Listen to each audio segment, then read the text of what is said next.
Ibrahim, do you watch Netflix? I do. I do. Well, I got good news for you.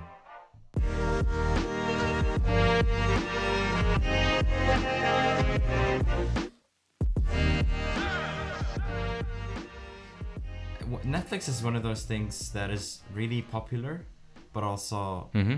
kind of controversial from a business standpoint, right? Yeah, I actually read about the book of the creator of Netflix. It's Oh, not the really? current CEO. There's another guy. He left CEO, but he's the one who created Netflix. But then it became very successful, and then he just Mm-hmm. left. And then I read how they created it. The whole story of the creation of Netflix is actually pretty incredible, and the way Okay. the whole business model is so different from any other tech company. But that's out of the topic. Today, Mm-hmm. we're gonna talk about how Netflix is affecting, let's say, not say good or bad, but how Netflix is affecting the film industry.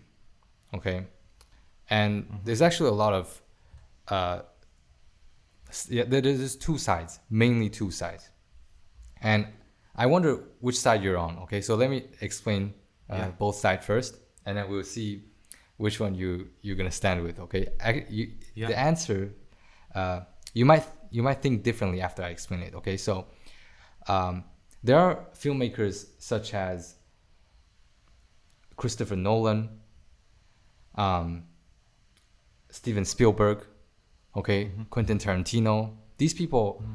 are against Netflix. They're against these streaming platforms.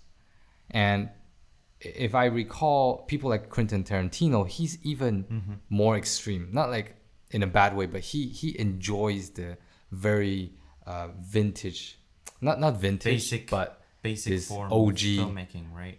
Yeah.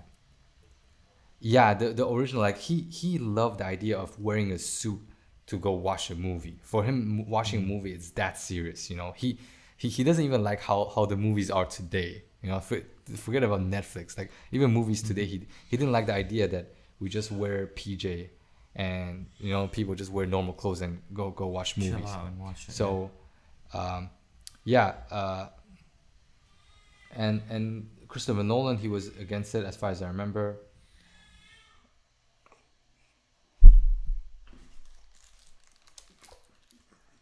Ibrahim. I'm gonna have to do the podcast. Oh man. Okay, so I was saying. So as I was saying. Okay. Bismillah. Wait. I'm gonna see if I can manage this because he's not gonna cry. Yeah. It's the new guest on the podcast. Oh, let me clear my mind. Okay.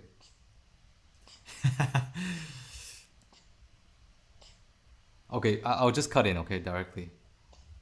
Yeah. Yeah. Man, I'm sorry about this episode. I'm really sorry, man. Bro, there's He's no not problem supposed. at all. Oh, okay. So I understand. Um, so I was saying like people like Nolan, Steven Spielberg, and Tarantino. Mm-hmm. They're as far as I know, these three OG they are against this idea of streaming, uh, Netflix and all this stuff. But Mm-hmm. for some reason, I think you also saw their movies on Netflix though. I saw Jurassic Park. I saw Yeah. Inception. I saw Yeah.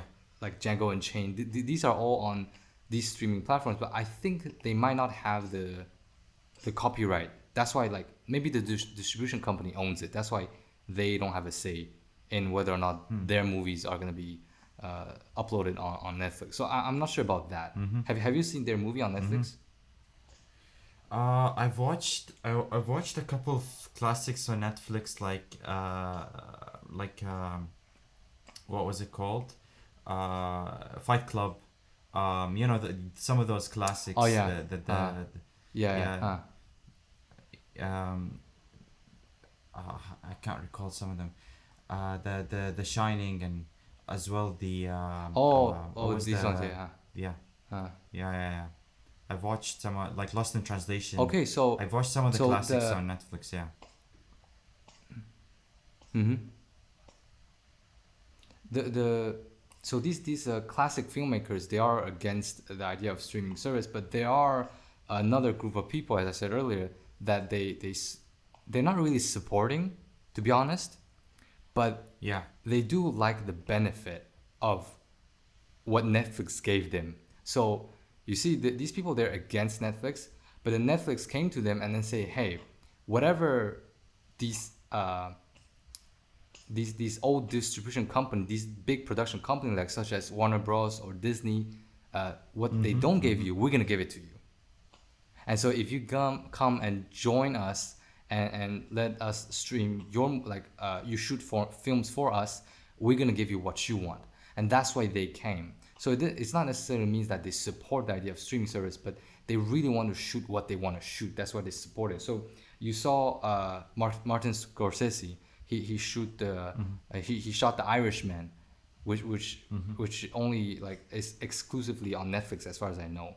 Or you see director like Zack Snyder. He had this movie. What is it called? I just watched it the other day. It's like a zombie film. So all of these people, it's like a big trade for them. So the thing what Netflix does is Netflix gave them a lot of money, and apparently Netflix gave them complete creative freedom. So Netflix, they don't have a say in the film, not like completely zero, but like very minimal say. So you have you heard of the story of Zack Snyder with the latest movie that he shot, the League of Justice? Have you heard of the story of that with him? No, not really. No. What So was the story? so Zack Snyder, he shot League of Justice, right? I think it's called League of Justice. It's like where all the DC heroes like Batman, I think it's Superman, Justice Wonder League. Woman. Yeah. Just the League, right? And so Yeah. he shot he was the director of that film, right? But then he shot it, he finished it. Then DC told him that, hey, can you make it like a bit more funnier? Like we want it to look more like Marvel, it's like fun and stuff. And but the thing is, Zack Snyder, he shoot films like in a very dark way, so it's not Yes. funny. So then Yes. he finished shooting the Justice League, but then DC fired him as the director because they didn't like the result okay. of it. And then they hired, as far as I know, I think it was a Marvel director. Yeah, I think it was a Marvel director. I gotta check it out, but I'm pretty sure it's a Marvel director. And then that guy directed the Justice League, so that's why they have this kind of cringy humor in it because they want to make it look Marvel. Because I think they thought that having a film like Marvel, funny and stuff, is more like approachable, and that's why it's successful. So okay, so the whole story was that these companies, they have a say in the results of the film, and Zack Snyder, he can get fired for not being a director that they want him to be, right? But the thing with Netflix is it doesn't happen. Netflix promised them that they let him do whatever he wants. So the latest film that Zack Snyder shot, apparently it's the way that he wanted to be. There's no like director's cut. There's no extended version. Zack Snyder wanted to be the way it is. Same thing goes to The Irishman. So Martin Scorsese, he needed money for he needed money for Irishman, and he needed money for the visual effects and all of that stuff. But as far as I know, a lot of production company might not be able to satisfy his needs.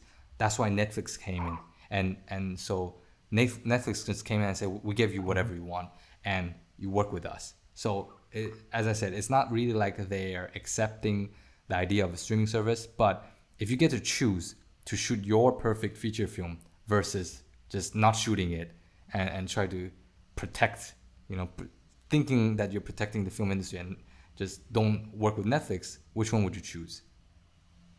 Right. Honestly, I guess the difference between both is creative control, right? Like Yeah. Netflix gives you like freedom of control. Like you can do whatever you want. We'll give you your money, and you can do whatever you like, as long as at the end when your film comes out, you're streaming in our platform, right? While these other companies like DC, Marvel, and Warner Bros, they kind of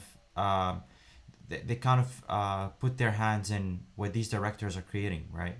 but also you mentioned, Kai, that the directors still do not prefer Netflix to stream their forms on net to stream their movies on Netflix. Um, Honestly, I think so. I think Netflix gives you more accessibility, right? Like you can have access over whatever film you want at any time, right? And they're kind of more open. But at the same time, I mean, I'm really not against the idea of streaming my movie on Netflix, right?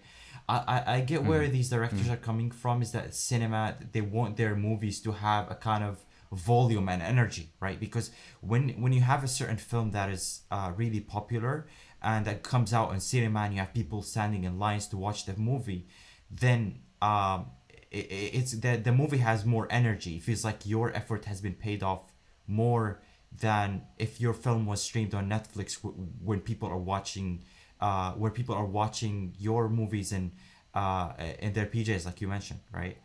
I think there's a different energy and level to it, and it feels like when movies are watched in cinema, they're taken more seriously because people are there to watch cinema, and I get that idea. I get the idea that I mean, obviously, like I would love, like I would prefer my films to be streamed in cinema, but I feel like the numbers also dictate, right? When you stream your movies on Netflix, then there's not a span of time.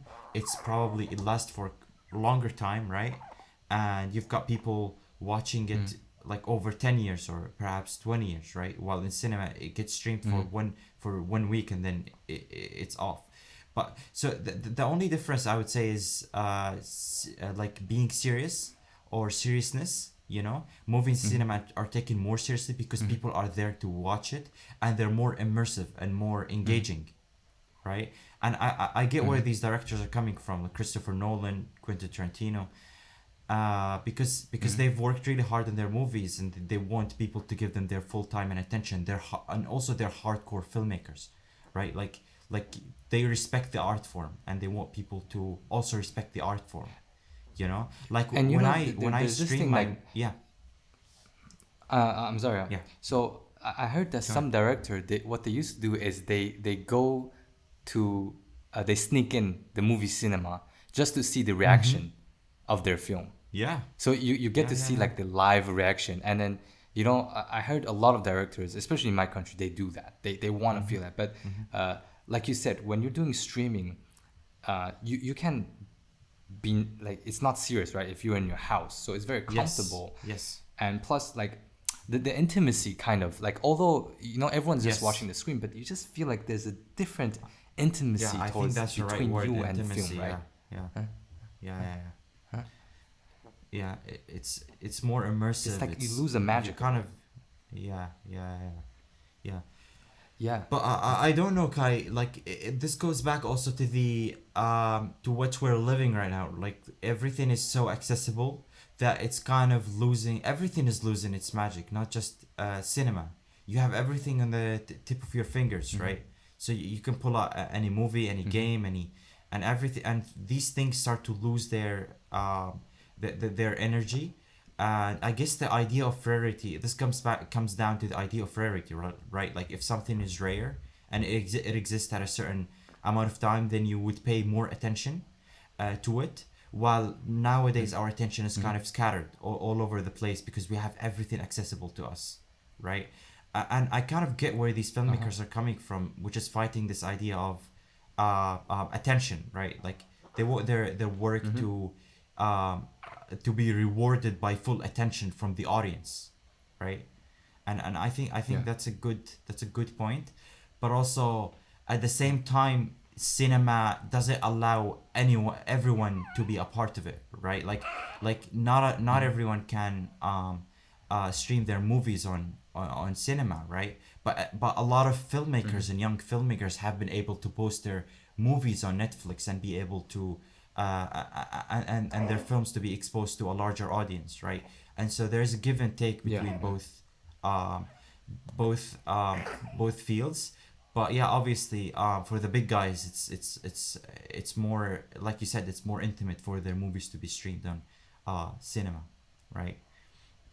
you So know, yeah, one like thing that yeah. I kind of think is related in a way, not exactly, but I think it's the whole experience, right?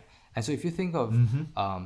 even buying stuff, people used to design a whole experience of going to a clothing store, and then you see, okay, Mm-hmm. I see the women's clothes and then you see men's clothes, and then you know this is a whole experience of going to a store and experience it. But now if everything goes online, you just buy things online, right? It's just basically Mm-hmm. the whole experience of thing change, so the design of it change. Because I feel like Yeah, some definitely. films, it's shot the way that it has to be watched in a movie theater, you know.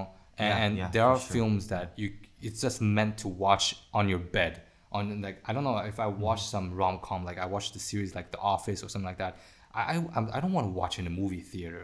If I watch The Mm-hmm. Office or like Big Bang Theory, I just want to watch it on my couch, you know. So I feel like it's Mm-hmm. um, this experience is kind of messed up, like in a very confusing way. It's like even if it's a serious movie, Hmm. you get to watch it on your couch. Even if it's a funny movie, you get to watch it on your couch, right? That is true. Yes, I think you have a good point there. But also, like The Office is a different Mm. kind of form of cinema, right? It's a TV series. For instance, I remember I watched 1917, like amazing film, amazing by cinematography by Roger Deakins. Uh-huh. I think Sam Mendes director. Uh, Like beautiful, uh, absolutely beautiful. And I don't think I would have appreciated it as much if I had watched it in um on Netflix or somewhere with a on, like on a small screen, right? Because you kind of see the colors, you kind of see Man, the you whole thing see is the an like the adventure, man. emerging. Yes, yes, the whole thing's an adventure, so you're very much immersed in it. I really liked it, I really enjoyed it. And I think a huge part of that is because I watched it in cinema. I watched it in a dark room in an immersive environment where I was fully focused in what I was seeing, right? Mm-hmm. And yeah, I think there's both sides of the story, but obviously like TV series, if you know like binge watch something for quite a long time, then watching Mm-hmm. it in the house, like you said, is also a very good. It feels more comfortable. It feels more natural, right? It's But kind of then like TV. it comes to the question, like, so it's all about the experience then, right? And you know, I actually Yeah, thought of yeah. this before we started the podcast. Like, you know, we always say, okay, filmmakers, what are we? We are storytellers, right? But what Mm-hmm. else? What else can we be, right? And then so you see filmmakers, uh, actually, I would say that we design experience, we design feeling, right? So it's like Yeah, I if think that's a it's a very good very way to put it. a Yeah. very emotional movie, you do the build up, Yeah. right? You do the build up, and then Yes. everyone get connected to the Mm-hmm. character, and then maybe one character die, you feel sad, you cry, right? This is you're designing an experience. You're designing a We feeling for design. the audience Yes. to follow and to feel, right? Yes. So I think it's Yeah. more to 100%. it's more Yeah. than just storytelling, right? So yeah. Yes. Yeah. It's an experience and it's also And so a kind of you know, you yeah. saw directors. I'm sorry, I'm sorry. So you saw like directors. You know, there's a very famous Chinese director. He directed the Olympic opening ceremony of the, Mm-hmm. Beijing 2008. So directors, they can Mm-hmm. direct exhibitions. They can direct movies. They can direct like all kinds of things. Because if you look at it from a like a how do you say, from a broader side Broader view, of right? Yeah. things, at the end of the Yeah. day, it's Yeah. just the story and the, yeah, exactly. So at the end, it's just what begins, you know, and then what happened in the middle, and then what ends. And Mm-hmm. it doesn't necessarily means that it has to be in a dark room with the screen or on my couch. It's like if you can see Yeah. Yeah. things in different ways, then you don't need to feel like, okay, I'm hating on Netflix, because Netflix basically is just another way of experience films. So Yes. it means Yes. that you gotta shoot films in a way Mm-hmm. that you're aware that people might be sitting in their living room. Do you understand what I'm trying to say? It's like And you gotta yeah, just 100%. adapt it. Yes, and plus, like things are evolving, right? Like we have new platforms, new ideas, new fields, and so you've gotta accept what's happening. You've gotta accept the kind of advancements that's happening to the film industry and to many other industries as well. I also remember watching what was it called, the Korean film that won the Oscars in 2019. Um, Parasite. Parasite, yes, it's one of my favorite films ever, actually.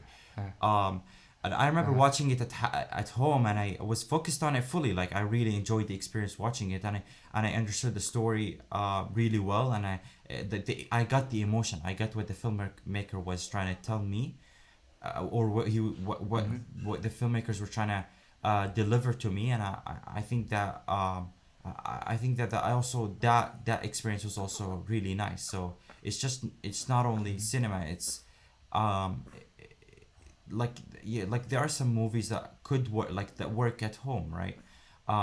But obviously I guess, yeah, there's a bit of a difference between both, as cinema is more immersive. um but still there's both, there are both fields, and like there are more options to choose from, and I don't think like it's good to neglect a certain option, or to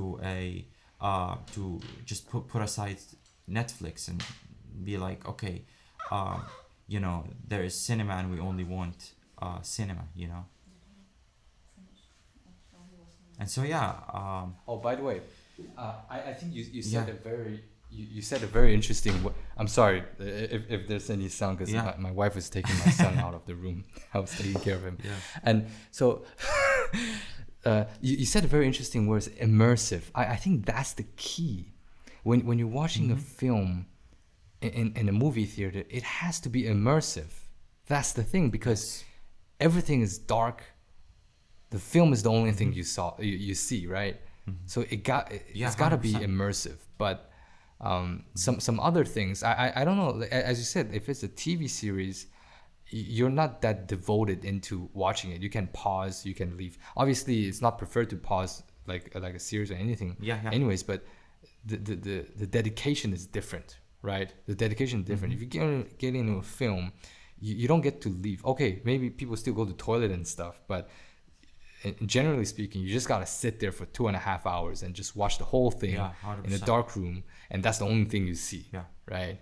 So it's like truly immersive. I think, and these hardcore filmmakers, let's call them that way, but I think they're all about that. They're all about the immersive experience. That's why they might not prefer Netflix. I feel like it's that way. They obviously there might be some other reasons, but like as you said, I think immersive is the main thing.